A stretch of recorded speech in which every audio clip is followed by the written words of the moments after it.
Welcome back here on the Sports Geek. With me today, we've got an awesome guest. We've got Cam McDonald, who's going to help us learn a little bit more about the culture in the NHL, college hockey, all the different levels.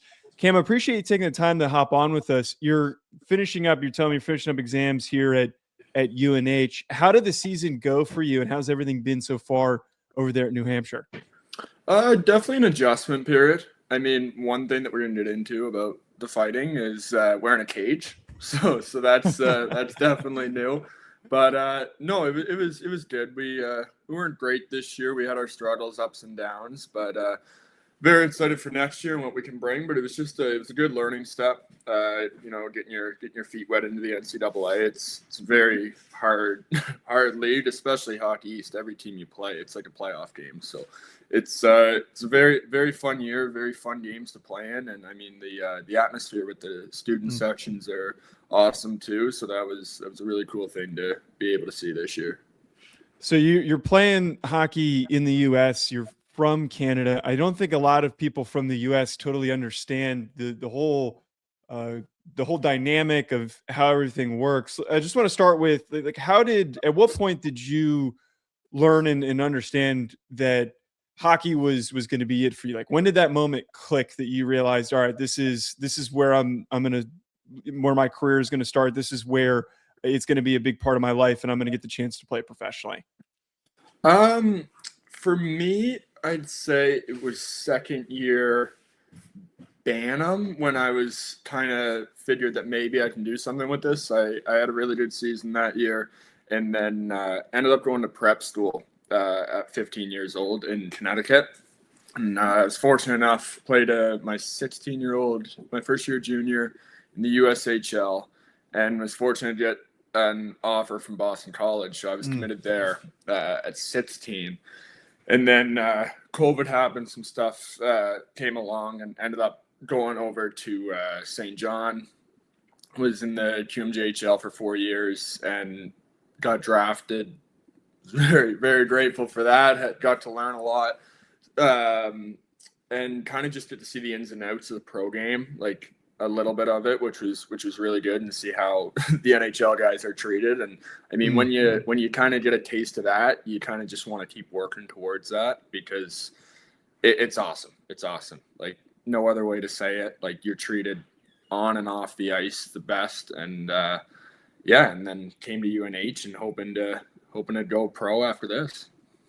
So you mentioned that stop that you had before getting to UNH. You got to play in the Memorial Cup in 2022. You also got to score and contribute in that victory. But what was that experience like? Because, again, I don't think a lot of U.S. hockey fans maybe even really know what the Memorial Cup is like and playing at that level. Yeah, that was still one of the best times of my life. Again, like ours was different because the season got pushed back about a month due to COVID at the time. So we were starting in August. I think I got home on July 1st. So it was a long season, definitely a grind, but you're with the same guys all year round, the bonds and connections you build. And then the Memorial Cup itself, we hosted, so it was in our hometown, which was super cool. Just seeing, I mean, we didn't get to see much of it, but my brother, parents, family, like just seeing the stuff happening around the city at the time, like what it does for restaurants and stuff like that. It was really awesome to see. And thankfully we were able to get the win there. It was most stressful time of my life, 100%. And probably the best night of my life after. It was I don't know if I'll be able to replicate that one. Maybe only a Stanley Cup could top that, or a national championship. But it was really special, and it was so fun. One thing that's really unique about college hockey specifically is how a lot of guys do, like you're talking about here. You play in other countries, potentially in smaller leagues, and then after you've played for a couple of years, then you'll get that opportunity to play in college. It's not like college basketball, it's not like college football. Some similarities a little bit with college soccer and some of those other sports. What was like the decision for you that you decided that you wanted to spend some time at the Division I level and to play at UNH? Right now, like there was a rule change that this past year's first year it happened where CHL players could play NCAA hockey, which really shifts the dynamic of the sport entirely. I think just it's still new and still a lot of kinks to work out, but right now I think college hockey is the best it's ever been, and for me, why do you not want to play in the league that gives you the best opportunity to move on and further your career? That being said, I played a year at Acadian University in U Sport. Loved it. It was one of my favorite years of hockey that I've had. But for me personally, it was a tough decision to make. But just making that jump over to college hockey, like it's the best thing in my opinion to further my career to try and play pro hockey. And right now, I couldn't be more happy with the decision. So in this first season that you had in the Hockey East, you were pretty productive in your 33 games. What was the adjustment like? Because again, we're jumping from so many different leagues here. What was that adjustment like from the different places you played to the NCAA? Like what maybe was the biggest thing that stood out to you in terms of differences? The speed. I think the speed of the game, at every level you go up, it's going to get faster. And adjusting to that was definitely tough. And just the size. Like in junior, you play, I think we played 68 games a year. So there's not a whole lot of time in the gym and practice. So and guys are also 16 years old. We're here. Guys can come in as true freshmen, but it's a little bit different I started my NCAA journey at 22 years old. So guys are older, stronger. Like I think that's one of the hard things is just speed and size, right? Like you go into a corner and guys are strong. It's hard to get out of the corner in this league. And I think that's one thing I took a little bit to adjust to. And, it's good for you too, just so, you get in the gym more and I'm getting stronger, and just being able to have that development thing is going to help so many guys down the road. So having played in the Q where it's like a little bit more, we're fighting, the aspect of fighting is something that fans know in hockey is part of the game. And it's a little bit more prevalent. It's a little more allowed in a league like that compared to the NCAA. The NCAA is locked down with so many things compared to the pro level. How does the physicality change where you're now playing in a setting where if you do get into a fight, you're likely getting ejected? Yeah, we didn't have any. I know there was one that happened in Hockey East this year. It's kind of hard to fight a guy with a cage on and have two guys agree to that. But I think physicality side, every game you play is super physical because you only play 33 or 34 games in a year compared to junior. So you're playing half the junior games that you normally play. So you have a whole week to rest up, and every game's a playoff game. I mean, I'm sure a lot of people are watching playoff hockey right now. Like that's almost every college hockey game is what it's like, because you don't have anything to do for a week. You don't have to hop on a bus for 20 hours and play a 3-3 in northern Quebec. Like it's a short bus trip. You're home almost every night. You're barely staying on the road. So being able to just bring that physical side to the game is so effective. And I think it's one of the big things as well that's different to junior is just every game is a playoff game. It's kind of you brought up trying to fight with a cage on. And so I played hockey in high school. I obviously was nowhere near the same player as you were, but like I'm remembering back to in the locker room, whenever two guys would maybe get into it with one another at practice, we would fight with one another with our helmets on and wear gloves. Like we would locker box.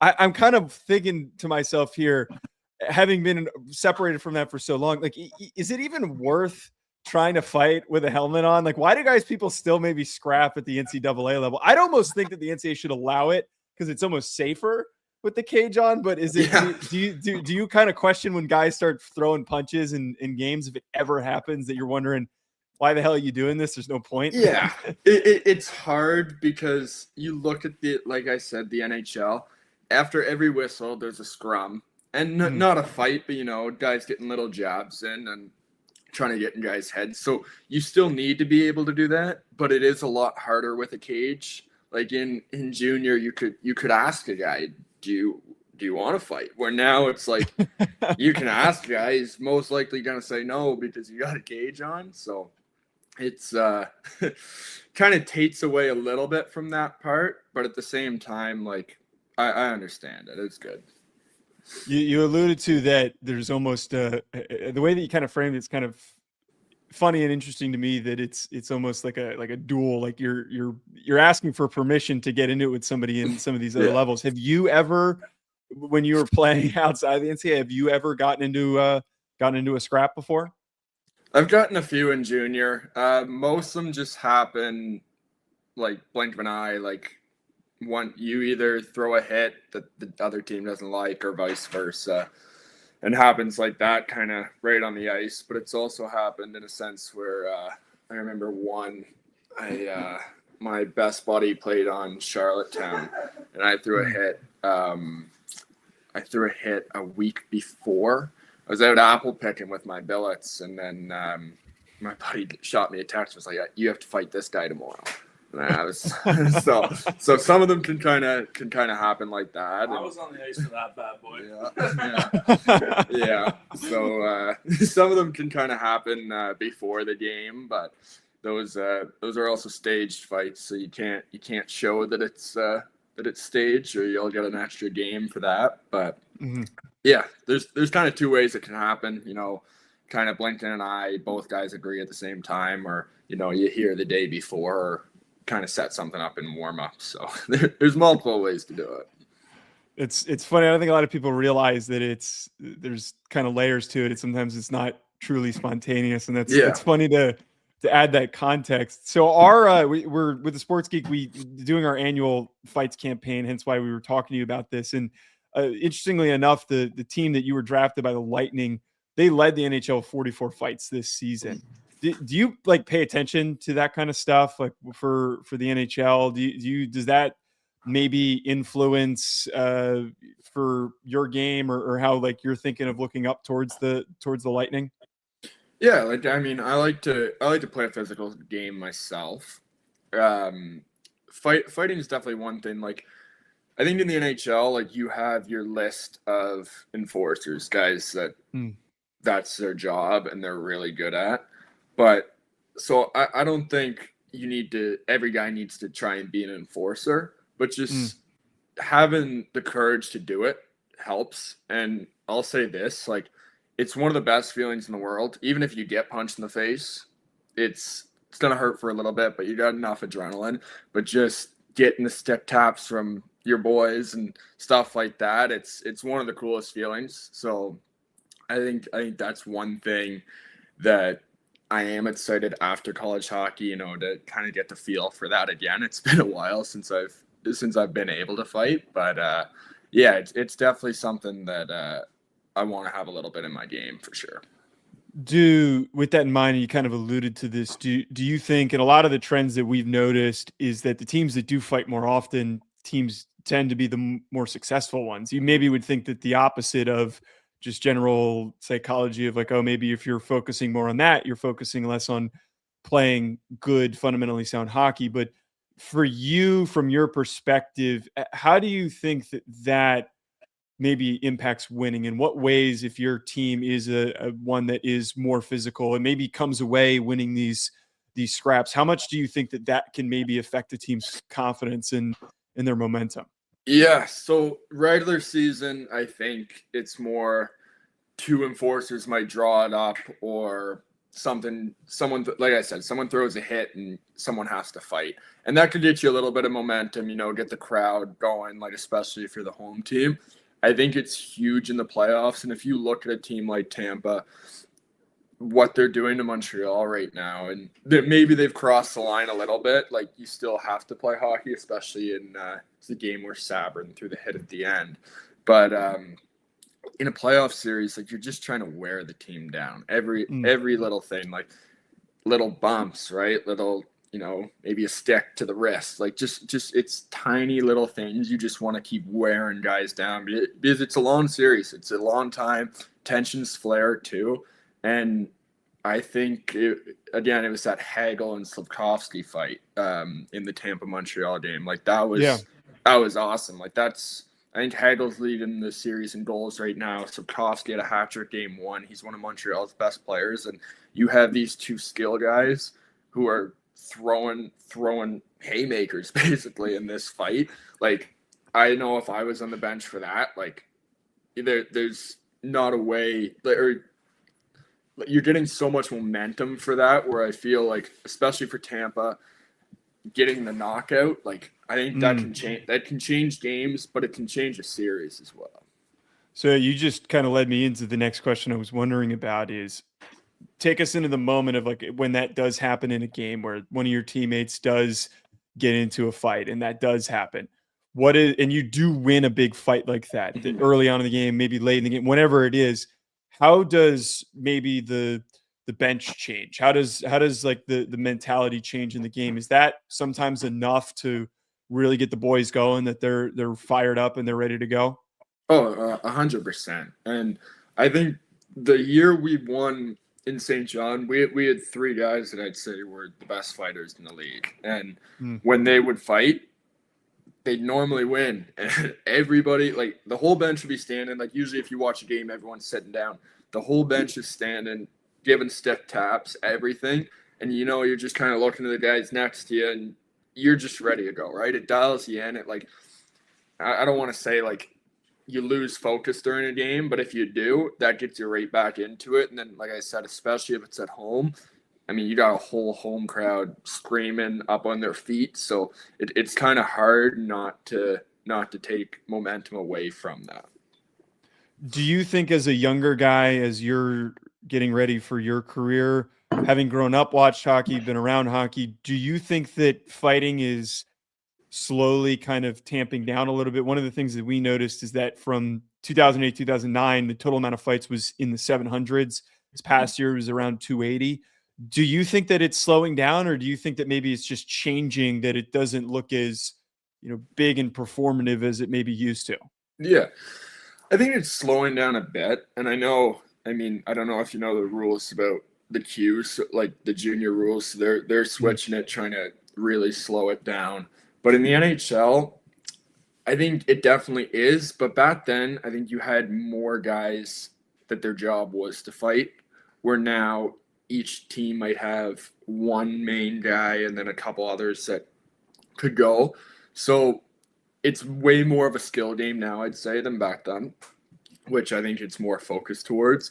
But I think it's still such a huge aspect in the game, especially in the playoffs, where you need to have somebody that can fight every couple games, like if they want to. And I don't think that will ever leave, because it's something. I know there's people that don't like the fighting, and for me, I love it. And I think people say it can draw people away from our sport, but I think at the same time, it brings so many different people into our sport. Like if you grow up in a football family and all you know is hitting, you're probably going to like fighting. So, right. And it's one thing that you can't do in many other sports other than boxing and MMA. So it's something that's unique to our sport. And I personally feel that it could grow the game, and it could bring a lot of new fans in. Yeah, it's a very unique part of the game that no other sport can say that they have. And I think that really focusing on it probably is good for what's popular among sports now, is like what social media clips end up circulating. We had a goalie fight that happened this year that I remember, the Swayman versus Vasilevsky fight. I just very randomly, when you were playing in the queue, was there ever a goalie fight? Because that's one that doesn't understand make sense to me, because you're so far from one another. I was a goalie in high school. I don't even know how the communication could happen unless you talked about it before the game. Yeah, I know there was a few in the QMJHL this year that a couple of my buddies knew, but I don't want to say I know how it happens. I don't think goalies really plan it out beforehand. I think the main way for that is if there's a big scrum, like in one end, and if a goalie throws a punch at a player, then the other goalie might come down. But that Vasilevsky Swayman fight was definitely one of my favorite moments of the year, in the Winter Classic too. and it was awesome. It was a good fight too. Both them held their own pretty well. Oh, I got one more question for you, and then a couple rapid fire fun questions. Yep. You're progressing in your college career right now. What's your next goal? You've won the Memorial Cup, as we talked about, and you're hoping to get that chance to get back to the NHL. Well, what's that next goal for you, and what are you hoping from your career? Yeah, right now I just want to have 2 more good years of college hockey, get my degree. Right, it's always good to have something to fall back on if hockey doesn't work out. But I think after that, just make money, right? Like Stanley Cup would obviously be the number one, but dream high. But it's just kind of working your way through and making a living playing this game. I mean, there's nothing better than loving the job that you have. So being able to make a living playing hockey for me is the dream. And I just want to work so hard to get to that level. And I'm excited to see what can come out of it after these next couple of years of college. So I've got a couple rapid fire questions, just quick responses here. First thing that comes to mind, who's the best player that you've played against in your career so far? Probably Dylan Gunther. Okay. Toughest guy that you've been on the ice with, so either a teammate or somebody you were facing off with? Ben Boyd. Okay. What's the actually, I'm going to skip that one. Favorite NHL player to watch right now? Maybe some of you model your game after. I like Hagel right now. Okay. Hagel. One NHL player with a game on the line. Who are you picking? Active player right now. I want to say McDavid, but I'll say Crosby. And last one I got for you. You mentioned having something to fall back on. What's your dream job outside of hockey? If hockey didn't exist, what would be your dream job? I think something in sports psychology. Okay. I've tried it. It's great, and just the mental health aspect of the sport's tough, and just trying to help people along in that, I think would be my dream outside of hockey. Okay, and this was a blast. I'm glad that we got to catch up, talk a little bit about hockey, fighting culture, and all those things. Best of luck to you this upcoming season, next season for UNH. And again, appreciate you taking the time. I appreciate it. Thank you.